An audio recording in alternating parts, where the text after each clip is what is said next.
Spring 1998 in California's fertile Central Valley blossomed with promise. Like a patchwork quilt of pinks, purples, and brilliant white, citrus trees produced delicate blooms that would, in just a few months, be transformed to delicious Navel and Valencia oranges, a crop that, with lemons and grapefruit, produces more than $900 million in revenue for California annually. The orchards also held the promise of jobs for more than 14,000 farm workers. Citrus, unlike some of California's crops, offers many months of employment. Those who are fortunate enough to be skilled citrus workers are able to settle permanently in a community. They send their children to local schools, support small business, and contribute to California's economic and cultural richness.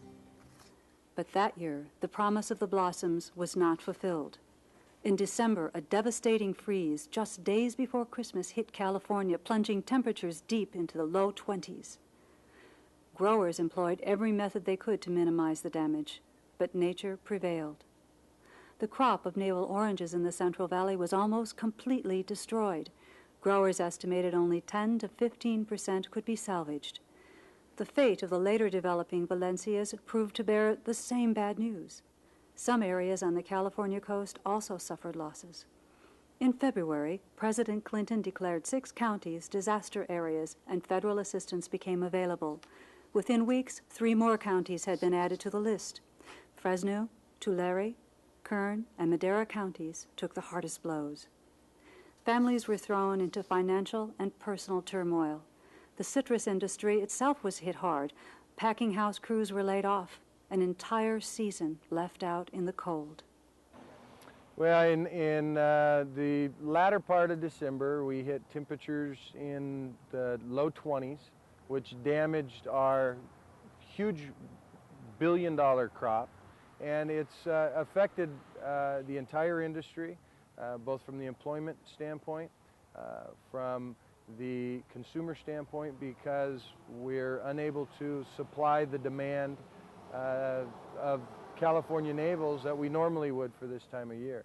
This is a booming time of the year for us, and as you go around the industry, you see that the effect of the freeze is being felt with cut staffs as far as employment goes, anywhere from down to 50% normal staff workloads, working 1, 2, maybe 3 days a week, all the way up to the doors closed and shut down till next season. So it's been devastating, and it's a day-by-day situation. It's not a fun time for our industry right now.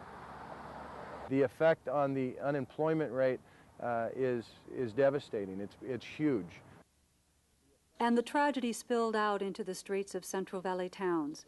Food lockers opened, donations of clothing, blankets, and other basics poured in.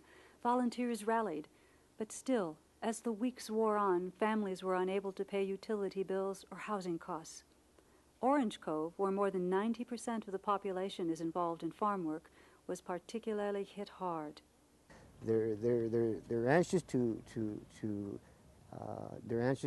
hear an answer from their question, like, hey, can you help me pay my rent? When can you pay my rent? Hey, can you pay my utility bill, like my gas? They're gonna shut off my gas or my electricity or whatever. And so they're anxious people, and they want to know right away. But it takes time. It takes time. I mean, people want to work instead of having to come out here, standing in line at 4 o'clock in the morning for a box of food. You know, they don't want any of that. What they want is a job. We've been getting a little bit of help, but that's not, every month we have to go through this every month, you know, about our rent and bills. We get a eviction notice already, and we're getting 15-day notices in our bills, electricity, and the water, they're holding on to the water until we catch up. The people are angry because they don't have any, I mean, they come and they want us to tell them what's up. We don't have any answers to give them. Unemployment reached deep into the community. Business fell off by at least 50%, and families worried about where the next meal would come from. The California State Employment Development Department was among the agencies that people turned to for assistance. Well, the community has devastated them. A lot of people that have come to me for job services have worked other than packing houses and farm work. Several people have done auto mechanics and a machine operator sews curtains, and she was laid off because people are not using these services. The restaurants, waitresses have been laid off, cooks, where people could, the spendable income there is no longer. But this targeted group is receiving services quickly and efficiently, and I think it's done because of 25 years of everybody knowing how to do it, and we finally got it right. Funds from the U.S. Department of Labor, administered by the state of California and contracted through La Cooperativa Campesina de California, infused communities with new hope as jobs and critical services became available.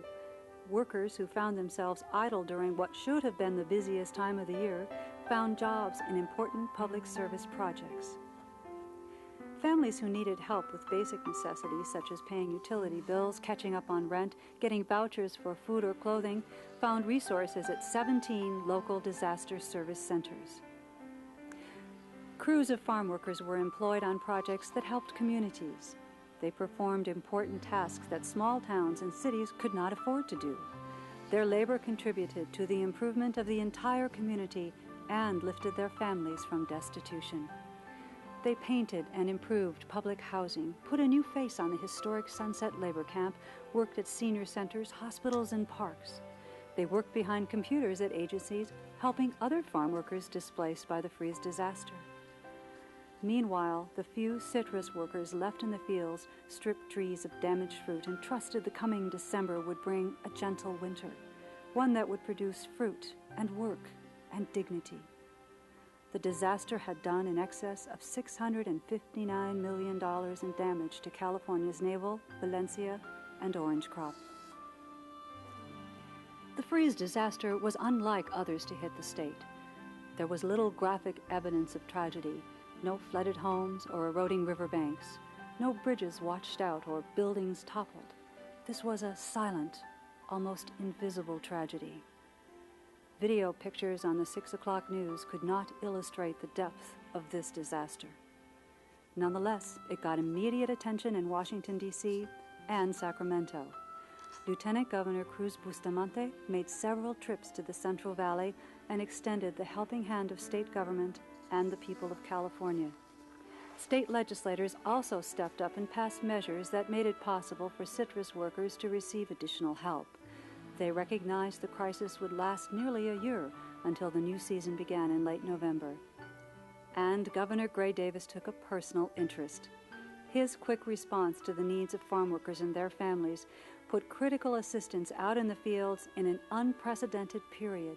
Just 3 weeks from the declaration of the disaster, service centers were operating throughout the affected communities. The governor met with labor union representatives and management from the citrus industry and with La Cooperativa to support those least able to provide for themselves. It was a time of collaboration that paired powerful Washington, D.C. with the smallest and poorest Central Valley communities. Linking this distant partnership was the state of California and La Cooperativa members, Proteus, the Central Valley Opportunity Center, and Employers Training Resource. Together, these agencies delivered services to more than 16,000 people. We had the alert from the state, the alert from La Cooperativa. We had the union raise the issue. The United Farm Workers raised the issue and did so directly with our national office. I think that resulted in our national office responding very quickly. And I think the presence of an associate Assistant Secretary, Ted Mastroianni, coming on site quickly, participating in discussions, going back to the national office and alerting our national office to what local people needed and wanted, I think was crucial. So I really think in this instance, the work of the ETA National Office was really terrific in responding to the problem at hand. The months without work were not easy on citrus workers. families survived on little more than temporary assistance and eternal hope. By late May, after the devastating freeze, blossoms were falling from the trees, leaving tiny set fruit that promised to produce California oranges and lemons. The silent time of growing had begun. In late November, the orchards would again come alive with the sounds of work. By the dawn of the new millennium, another harvest would be underway. The thousands who received a helping hand from state and federal government and from La Cooperativa members go into that future knowing they are valued for all they bring to the quality of life in California.